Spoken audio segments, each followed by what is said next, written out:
Hey there, pizza lovers. Welcome back to the channel. Today, we're diving into the delicious world of pizza.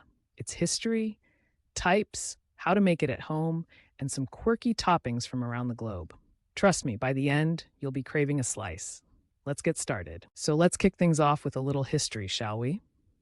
Pizza as we know it has some pretty ancient roots. Originally, flatbreads topped with various ingredients were enjoyed by cultures thousands of years ago. Fast forward to the 18th century in Naples, Italy, where the magic happened. The introduction of tomatoes changed the game forever. And then, when Italian immigrants brought their recipes to America in the late 19th century, pizza exploded in popularity. From humble beginnings to a world famous dish, pizza has certainly come a long way, and it's here to stay.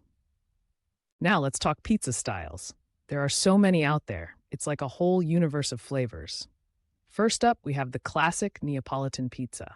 This one's all about simplicity: a thin crust, fresh mozzarella, and a few basil leaves. It's the pizza you'd want to have in a cozy pizzeria in Italy. Next, you've got New York style pizza. Think of those huge, foldable slices, perfect for a busy day in the city. Then there's the Chicago deep dish. This one's a little different. It's loaded with cheese and toppings, baked in a high-sided pan. You could almost call it a pizza pie. And the fun doesn't stop there. We also have Sicilian, California style, and even Detroit style pizza. Each has its unique flair, and if you love pizza, you owe it to yourself to try them all. All right, let's get our hands a little floury. Making pizza at home really isn't that hard, and it's super fun. First things first, you'll need some tools. A pizza stone is great for that crispy crust, but a baking sheet works just fine too. A rolling pin can help, but trust me, stretching the dough by hand is worth a try. Now let's dive into the dough. A basic pizza dough is made with flour, water, yeast, and salt. Mix it all up, let it rise, and voila, you have dough.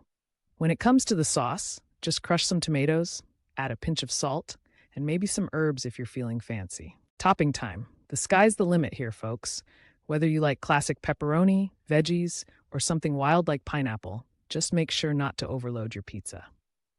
Finally, preheat your oven to about 475 degrees Fahrenheit, 245 degrees.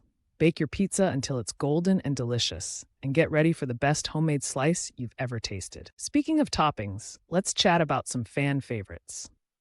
Most people stick to classics like pepperoni or mushrooms, but the world is your oyster when it comes to topping choices. Cheese is a given, but have you ever tried Gouda or feta instead? And then there are the unconventional toppings like arugula or prosciutto.